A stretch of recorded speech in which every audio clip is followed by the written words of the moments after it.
దేశవ్యాప్తంగా సంచలనం సృష్టించిన కోల్కతాలోని ఆర్జీకర్ హాస్పిటల్ అత్యాచార ఘటన గుర్తుండే ఉంటుంది.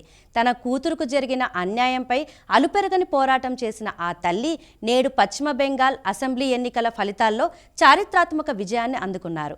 కోల్కతాలోని ఆర్జీకర్ మెడికల్ కాలేజ్ ఘటనతో ప్రాణాలు కోల్పోయిన జూనియర్ డాక్టర్ తల్లి రత్నదేబ్నాథ్ ఈ ఎన్నికల్లో ప్రజల నుంచి అఖండ మద్దతును పొంది అసెంబ్లీలోకి అడుగుపెట్టబోతున్నారు.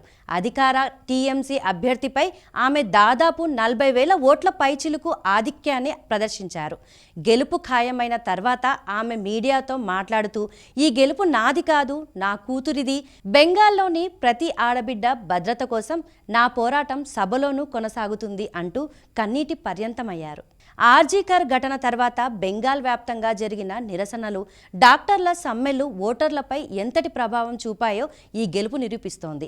బాధితురాలి తల్లికి శాసనసభలో సభ్యత్వం లభించడంతో ఇకపై రాష్ట్రంలో మహిళా భద్రత, వైద్య రంగానికి సంబంధించిన లోపాలను నేరుగా ప్రశ్నించే అవకాశం లభించింది.